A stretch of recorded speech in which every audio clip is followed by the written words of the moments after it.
it was in Coral when they said that the information they were getting was that the North Vietnamese had entered the fight, and they had this sort of supply line to Saigon, and they put a base camp in there and moved all the heavy artillery and right on the sort of trail that they were using, and we had to block it.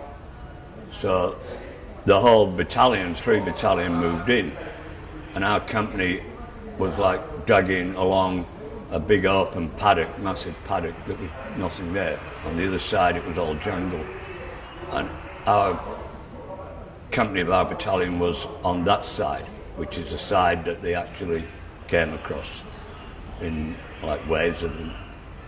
It wasn't until the flares went up and it lit the whole area up that we could see what we were doing, and we just saw heaps of people coming at us. So hell, we just started firing, and Johns came up and he got the distance and he put it back to the artillery, our mortars, and then it was just on. Choppers coming over, gunships, because the flares were lighting the whole place up, and it was on. And the afternoon, they brought the tanks in and dug the tanks in, right all along that front. So when they attacked the next morning, the tanks were as well. And then the tanks went out when they pulled back, and they just swept the whole area, about 4 or 5 tanks, I think. And just anything that was still moving, they just blew them away. All yelling at one another, and it was on. And look, you were too busy like shooting at people, you know. When it finished, we looked like black and white minstrels. We just had white eyes. We were just absolutely black from the Kodak. I think we put 5,000 rounds through our machine gun in about an hour. We changed barrels about 4 times. You know, it was just, when you're in that situation, you're trained, you're well trained. You don't start thinking about what can happen. It's just like, kill or be killed. You know? That's the only way you look at it. You were shitting yourself, you really was. Some guys were praying, you know. It's a situation you've never been in. It's just, but you react to it. You're training, you react to it, you know. And afterwards, you're just buggered.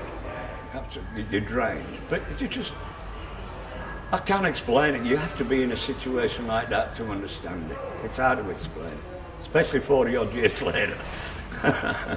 Just yelling at one another about putting more ammunition in the gun or taking the barrel out, you know. It's what you call a cook-off. He said, you know, it's getting too hot, so we'd take the barrel out, put a new barrel in, and just keep going. Basically, we didn't say much, really. It was line after line after line of them. I think they said the intelligence, there was 2 divisions, which is a lot of people. And they were just coming line after line.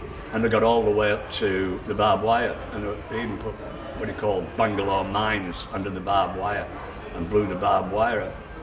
And that's when David Manser ran down. He was running around with a hessian bag getting all the grenades up from us. He ran down the bomb hole up the other side, and he was throwing grenades at them. And he was only about a couple of feet away. He got a military medal for that. But you know, I mean, I think we talked about after what a stupid bastard he was. Because we were watching him.